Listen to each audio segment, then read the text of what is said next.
Barrister Asaduddin Owaisi MP व सदर कुल हिंद मजलिस इत्तेहादुल मुस्लिमीन ने इंतखाबात से पहले यकसा सिविल कोड के सिलसिले में BJP की जानिब से बनाई गई कमेटी पर शदीद तनकीद की। उन्होंने मीडिया से बात करते हुए कहा कि ये कमेटी हुकूमत ने अपनी नाकामियों और गलत फैसलों को छुपाने के लिए बनाई है। उन्होंने वज़ीर आज़म से पूछा कि हिंदू गैर मुनक़सिम ख़ानदान टैक्स की रियायत सिर्फ हिंदुओं को ही क्यों मिलती है, मुसलमानों और ईसाइयों को ये सहूलत क्यों नहीं मिलती, जो दस्तूर के मसावात के हक़ के ख़िलाफ़ है। गुजरात में डिस्टर्ब एरिया एक्ट है। एक मुसलमान को डिस्ट्रिक्ट मजिस्ट्रेट दूसरे तबके के मकान को ख़रीदने की इजाज़त नहीं देता। क्या ये यकसा सिविल कोड है? गुजरात में उस पर आपका क्या?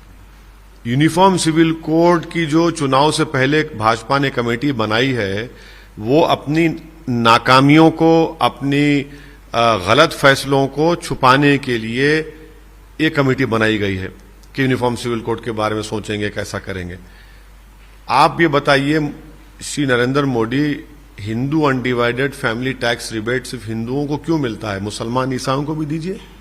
ये तो राइट टू इक्वालिटी के खिलाफ है भारत के संविधान के। गुजरात में डिस्टर्ब एरियाज एक्ट है। एक मुसलमान की दूसरे समुदाय घर खरीदने की इजाजत डीएम देता ही नहीं है।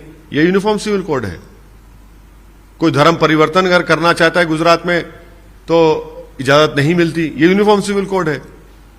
क्या डायरेक्टिव प्रिंसिपल इस संविधान में आर्टिकल 39 नहीं है, जिसमें कहा गया कि देश की पूरी दौलत को सब लोगों में बराबर बांटा जाए।